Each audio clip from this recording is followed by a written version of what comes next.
శ్రీ సాయిరామ్. సాయినాథ స్తవన మంజరి అనే గ్రంథాన్ని దాసగుణ గారు రచించారు. సాయిపై అసంఖ్యాకమైన స్తోత్ర గ్రంథాలు ఉన్నాయి, కానీ ఈ స్తవన మంజరి వాటిన్నిటికంటే తలమానికమైనది. ఎందుకంటే బాబాగారు షిరిడీలో ద్వారకామాయిలో ప్రశాంతంగా ఆసీనులై ఉన్నప్పుడు దాసగుణ గారు ఆయనకి చదివి వినిపించారు. సాయిబాబా గారు శ్రవణం చేసి చివరిలో తన ఆమోదం తెలుపుతూ, దీని నిత్యపారాయణం చేసేవారి సర్వారిష్టాలు తొలగి సుఖశాంతులతో భోగభాగ్యాలతో వర్ధిల్లుతారు అని ఆశీర్వదించారు. ఈ గ్రంథాన్ని నిత్యం పారాయణం చేసేవారిపై బాబాగారి అనుగ్రహం ఉంటుంది.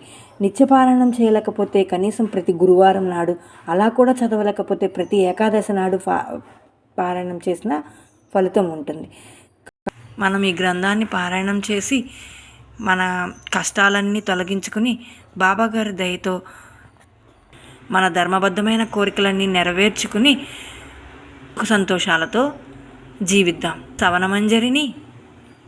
ఈ స్తవన మంజరిని తెలుగులో చదవటం రాని వాళ్ళు విన్నా కూడా అలాంటి ఫలితమే పొందవచ్చు. ఈ స్తవన మంజరి ఫుల్ వీడియోని ఛానల్లో అప్లోడ్ చేశాను, చూడండి. Thank you friends.